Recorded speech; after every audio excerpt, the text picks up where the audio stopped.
שלום לכולכם, תודה שוב פעם לקורל ולגלית שמצטרפות ועוזרות לי עם הפודקאסט. למי שזה הפעם הראשון, ברוכים הבאים, וגם כל אלו שחזרו, במיוחד ברוכים הבאים, ותודה להמשך עניין. זה הפודקאסט שקוראים לנו The Chirp, הצפצוף, ולפרקים, זה הפרק השלישי והפרקים הראשונים, שתי פרקים הראשונים, דיברנו על חיסון הקורונה, והשבוע נמשיך עם זה כי ראינו שזה לבינתיים נושא מרתק. ושכחתי מה רציתי להגיד לגבי גלית. שרציתי להפתיע את גלית בפודקאסט, ושתראו את ההפתעה וההתלהבות שלה על הבשורה החדשה שלי. אבל איך שעלינו לזום לפני שהתחלנו את ההקלטה, כבר התגלתה, אז אולי גלית תשתפי אותנו על הבשורה שלי. אני רואה בשורה משמחת שאת חזרת הביתה. כן. שאת כבר לא במלונית קורונה. כן. מצוין. יש שקוראים לזה מלונית קורונה, אבל זה באמת בית סוהר קורונה. כי איך שאת נכנסת לא יוצא. ברוך מתיר עצורים. כן, כן, בהחלט. במיוחד שלי לא היה שום סימפטומים, אז זה לא ברוך רופא חולים, לא הרגשתי חולה. זה רק ברוך מתיר עצורים. אז באמת מרגש. ובוא נראה אם זה ישכלל את הפודקאסט על זה שאני בבית.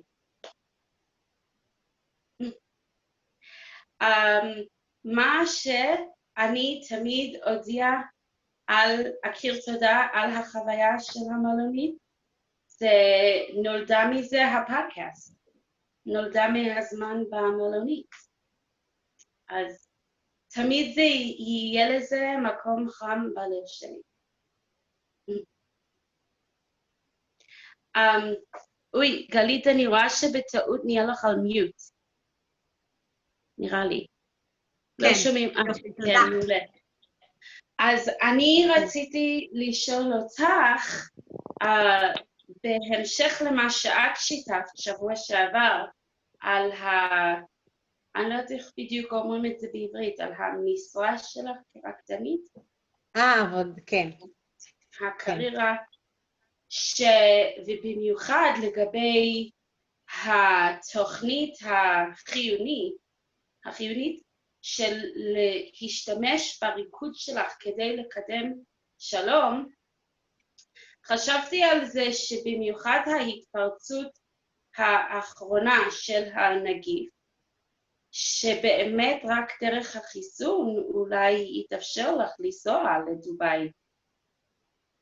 כן, בהחלט. אני מאוד מחכה שהחיסון יגיע לשכבת גיל שלי, כדי שאני אוכל לטוס. אני חושבת שאין אפשרות לטוס בלי חיסון. וזה גם מסוכן. זה מסוכן. אולי בכל מקרה יתאפשר עד עכשיו, כי תראי, היה בכלל כל ההסכם אברהם התקיים עוד לפני שהיה חיסון. אז בינתיים, ככל שאפשר, אנחנו מנסים להמשיך לחיות את החיים ולקדם את העולם, אבל זה בהחלט יהיה יותר קל כשיהיה החיסון. כן. איך שאני חושבת על זה, כל האנשים אומרים כאילו לחזור לחיים איך שהיה, וזה מרגיש אפילו קצת שלילי. אולי אפשר לחשוב להיכנס לטוב הבא. נכון, בהחלט. הקורונה. נכון. אז להגיע למקום שהוא יותר טוב. כן, בהחלט. כי אי אפשר לחזור למה שהיה. זה אף פעם בשום תחום. אז לחשוב על זה כאילו לשחזר את הטוב שהיה, אבל לא לחזור אחורה, להתקדם קדימה. כן. כן. סתם דעה שלי. אני מנסה בפודקאסט הזה לדייק מתי אני משתפת ידע הוכחה מחקרית, ומתי אני משתפת סתם את הדעה שלי. במיוחד, וזה עוד דבר שרציתי להדגיש היום, אני קלינאית תקשורת. אז ודאי, אם זה היה על נושא התפתחות הילד, הייתי בכל מקרה מדגישה לא לקחת את המידע מהפודקאסט כהמלצה קלינית ומקצועית, אפילו אם אתה הלקוח שלי שמקשיב, פה בתחום, במסגרת הזה, זה לא מקום שאתה יכול לסמוך עליו בצורה קלינית, ואני לא לוקחת אחריות כזה פה. בקליניקה איפה שאני עובדת כן, אבל פה זה לא מסגרת מיועדת לכזה סמכות. אבל קל וחומר עוד יותר, קל וחומר זה ביטוי חרדי כזה, דתי, זה אומר עוד יותר במידה כאילו, לא משנה, אני לא אסביר קל וחומר, מי שמבין מבין. הבנתי. מה? כאילו זה עוד יותר ממה שכבר ציינת. כן, מבוסס על זה, זה בצורה של להגזים, להשוות.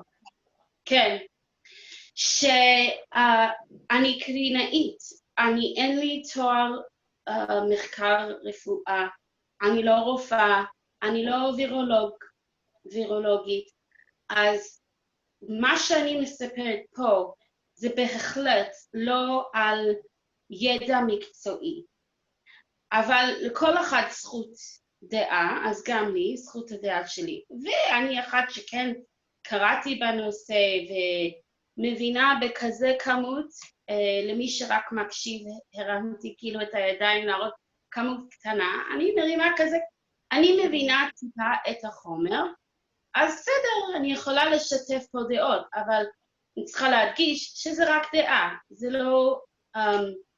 זה לא מידע מקצועי.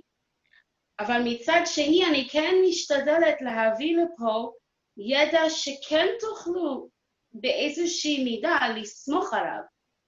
ואז אני מנסה להדגיש, זה ידע מוכח מחקרי, וככל שאפשר כן אפילו לצטט מאיפה השגתי את הידע.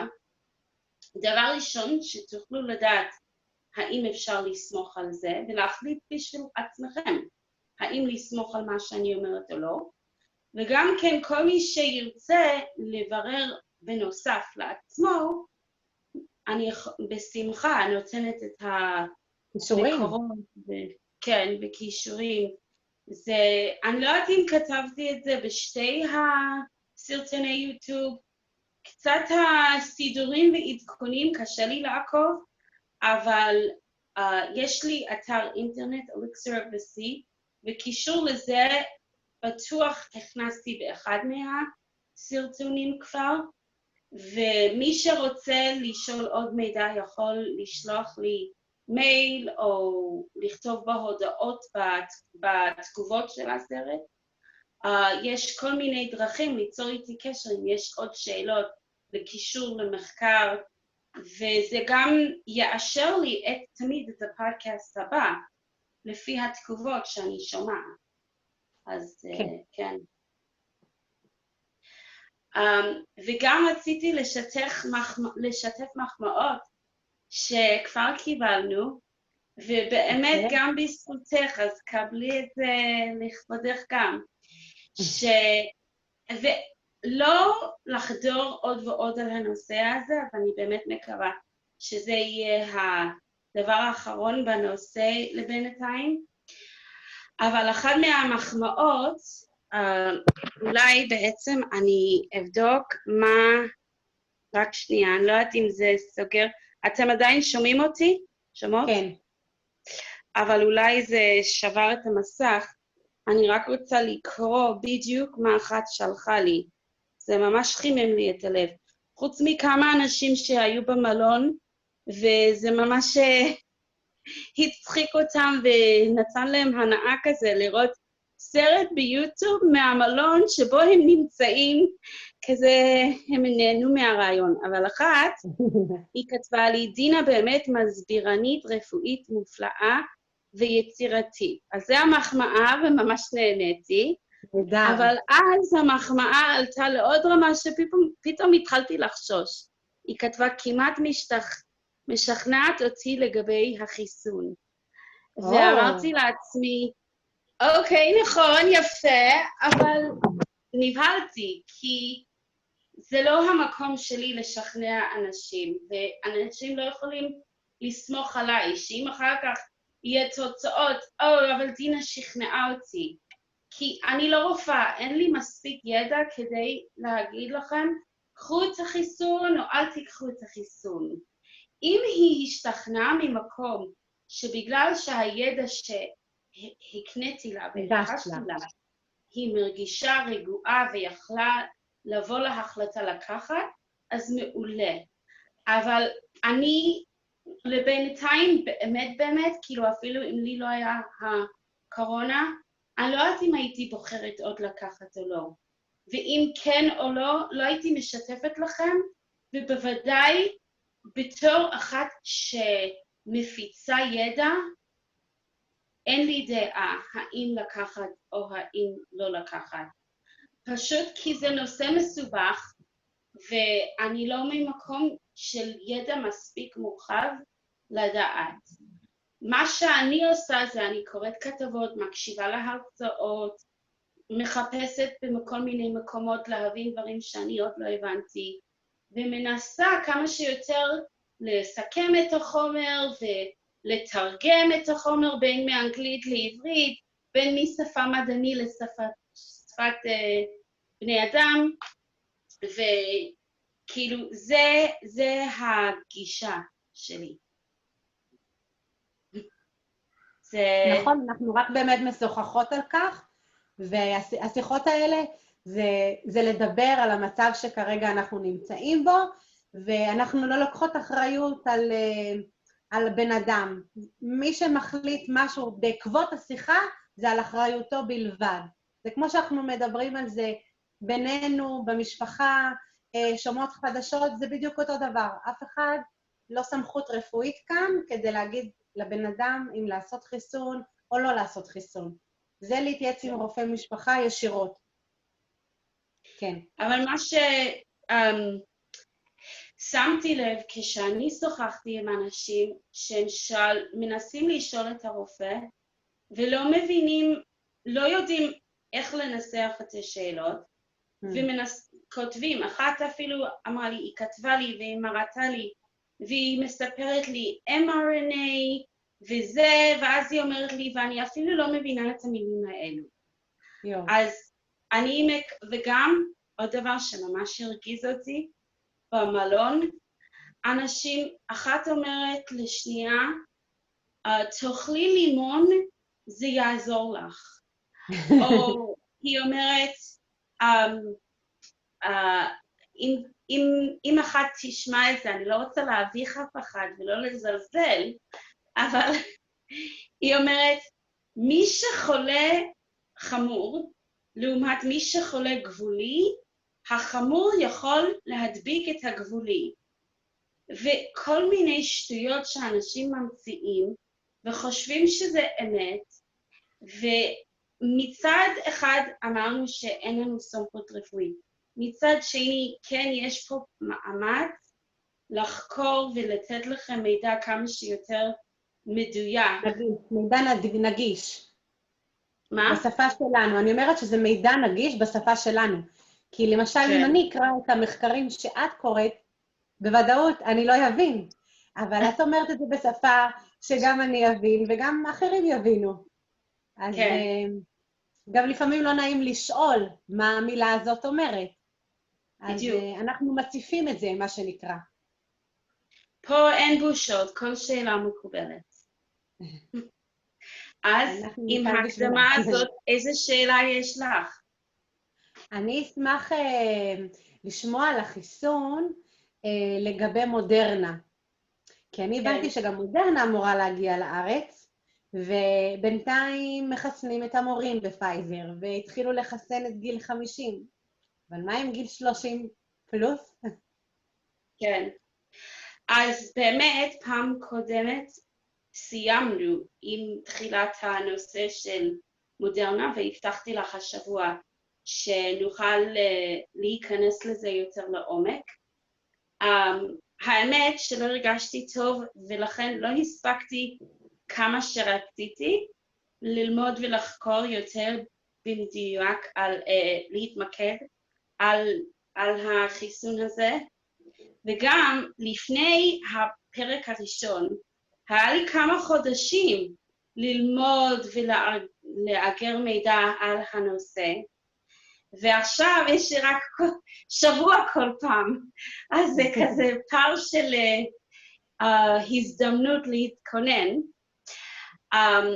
אבל כשהיום חזרתי יותר על המידע, חשבתי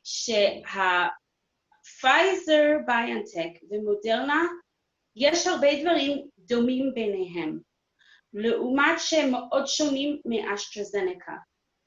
אז הרבה ממה שצריך לדעת על מודרנה, את כבר יודעת, ויש דברים קצת שונים. אז אני חושבת הגישה הכי נוחה בשבילך להבין, זה בצורה של להגיש לדמות ולהשוות, כדי שתדעי מה מבוסס על כבר מה שאת יודעת, ולהבין את ההבדלים לפי גם מה שאת כבר מבינה. אז אוקיי, אני גם מבקש ממך להדריך ולמקד אותי, שיש את שתי הבחינות של החיסון. יש את ניסיון שעשו, המחקר שעשו על בני אדם, ומה היו התוצאות, ולפי זה, מה הסיכוי שככה יהיה התוצאה עליי. ואז הצד השני, זה החומר עצמו, שזה גם כולל מה קורה לחומר הזה בגוף שלי, כדי שבסוף יגרום ייווצר התגובה החיסונית, המניעה, כאילו המגן הפנימי נגד הנגיף. אז איפה את רוצה להתחיל? בתוצאות לוואי ובתוצאות יעילות, או האם את רוצה להתחיל בחומר? אני מעדיפה להתחיל באמת בחומר, כדי לראות מה זה עושה בגוף, ונתקדם אחר כך אוקיי, מעולה. האמת זה החלק שיותר מעניין אותי כאן. החומר, וגם באמת נתקענו פעם קודם באמצע החומר, אז זה באמת הכי כדאי עכשיו להתקדם בזה. אז את יודעת מה? בואו אני אעלה את הכובע של קלינאית ושל מורה. מה את זוכרת מהחומר? תגידי לי רק דבר אחד. שמזריקים לנו בעצם את התא של החלבון, ואז המערכת החיסונית, הכדוריות הלבנות, אם אני זוכרת, הן מייצרות נוגדנים. כן. נגד הנגיף. לא מזריקים לנו קורונה כמו שחשבנו. אוקיי, מעולה. אז עכשיו יהיה לי קורונה, כי יזריקו לי את זה. בדיוק, לא יהיה לי קורונה בגלל שיזריקו. אז מה שאני תמיד אוהבת לשאול תלמידים, במיוחד כקלינאית, שיש ילדים שלא מבינים שפה, אז אני מדברת, והם בכלל לא מבינים מילה שאמרתי. אז אני יכולה להמשיך את ההסבר, קודם לבסס, רגע, מה הבנת ממה שהסברתי? אז אני מאוד מתרגשת לשמוע שהבנת את הרעיון שבחיסון הזה יש חיסונים אחרים שכן מכניסים או את הווירוס inactivated, שכחתי את המילה בעברית, ממוטטת, נראה לי, או מומתים, תודה קורל. מה? לא שמעתי מה אמרת, גלית? מה שהיא אמרה, מומתים. מומתים, כן. אז בעבר הכניסו וירוס, או וירוס מומתים, או וירוס לגמרי מפוסל, מוחלש או מומתים, ומה שבחיסון הזה של קורונה לא מכניסים את הווירוס, רק מכניסים חלבון. אבל מה שאני רואה שלא הבנת נכון, וחשוב לי לדייק, לא מכניסים את החלבון, מכניסים את ה-RNA של החלבון. וזה איפה שזה מתחיל להיות מבלבל, אבל שתי הנקודות האלה הם מאוד חשובים לאנשים להבין את זה, כדי להבין מהו החיסון. אז הכי חשוב שאת אמרת שלא מכניסים את הווירוס.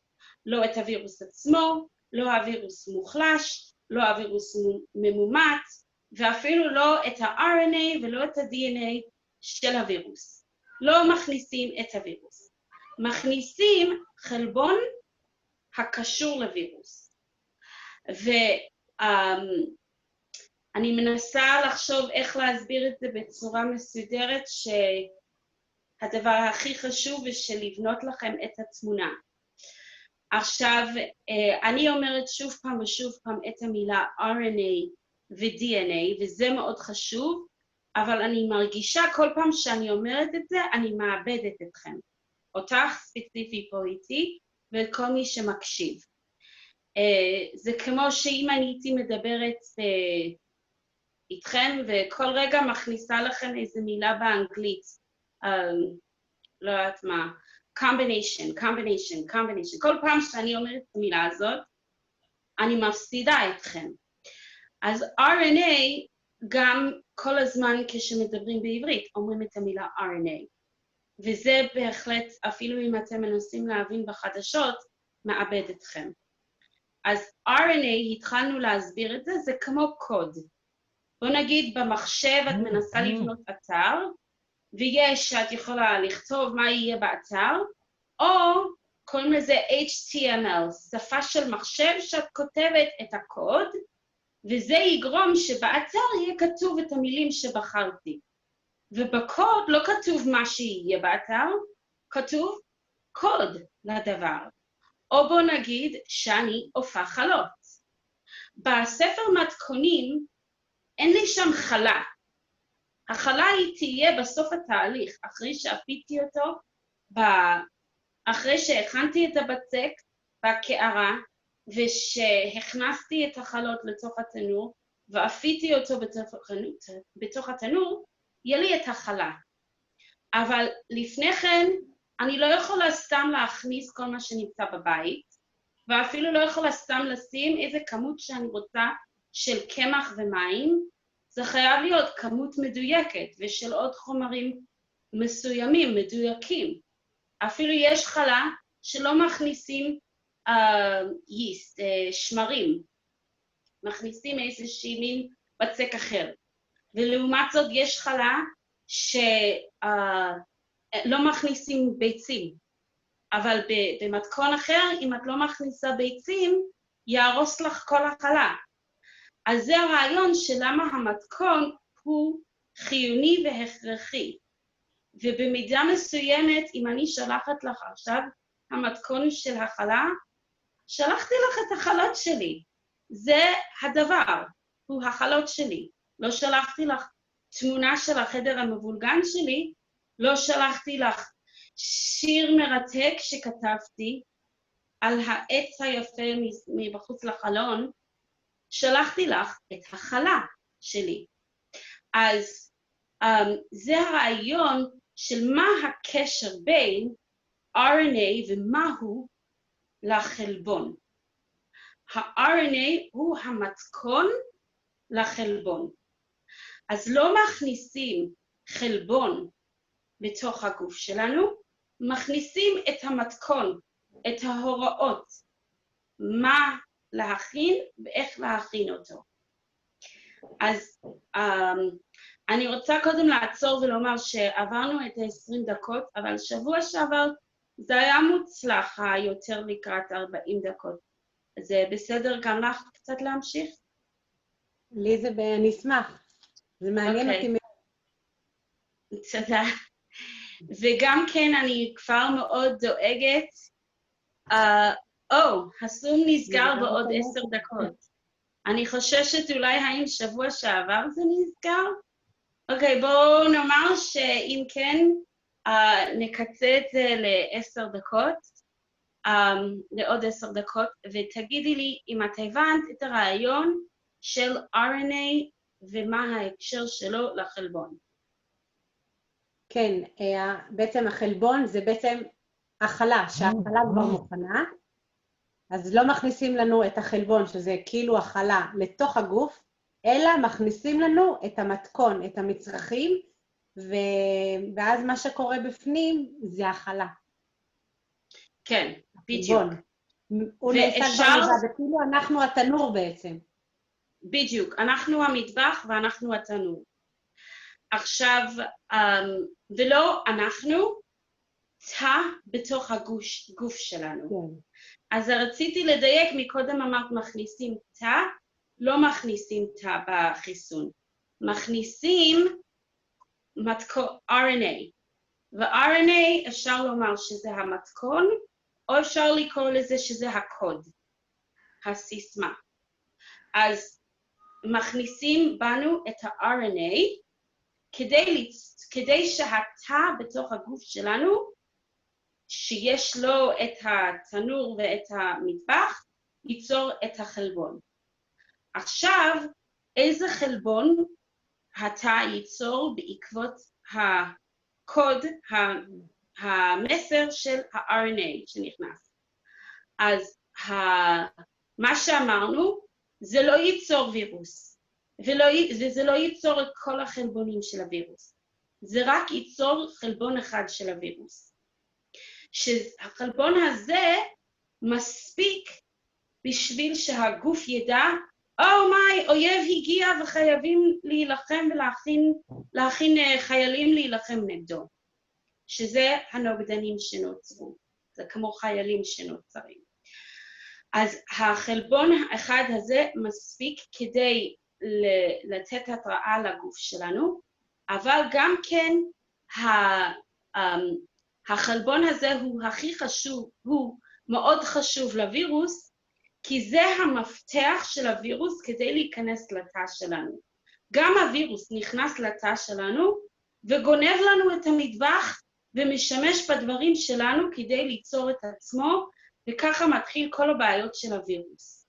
אז החלבון הזה קוראים לזה ספייק, או S-פרוטין. חלבון הספייק, זה המפתח של הווירוס כדי להיכנס לתאים שלנו. אז אם אנחנו יכולים ליצור רק את החלבון הזה, כדי שאפילו אם יהיה המוטציה חדשה בלי הספייק הזה, אז אוקיי, הווירוס לא יוכל להיכנס לגוף שלנו, לא לגוף שלנו, הווירוס לא יוכל להיכנס לתא שלנו בלי הספייק הזה. וזה אחד מהחלבונים הכי בחוץ של הווירוס, אז הכי חשוב שהנוגדנים יהיו מוכנים להילחם נגד החלבון הזה. בעצם זה שהם נלחמים נגד החלבון הזה, הם כבר יכולים להילחם נגד כל הווירוס. אז ה-RNA, הקוד שנכנס לגוף, הוא קוד כדי שהתא בגוף שלנו ייצור את חלבון הספייק, שהוא אחד מתוך כל החלבונים שמסביב לווירוס, שקוראים לווירוס קורונה מבחינת קראון, כתר, שכל החלבונים האלו שעומדים כמו קוטים, נותנים את המראה של הכתר. אז זה קצת הסבר של החומר הזה, וכבר ההסבר של מהו החומר, מסביר קצת איך הוא יוצר את התגובה החיסונית. עכשיו, קורל, אם את יכולה להגיד לנו מתי נשאר 5 ו3 דקות, ובגלל שנשאר כל כך קצת זמן, אני רוצה מהר להסביר את שאר החומר שנכנס, כי לבינתיים רק סיפרנו על ה-RNA. מהו? כן.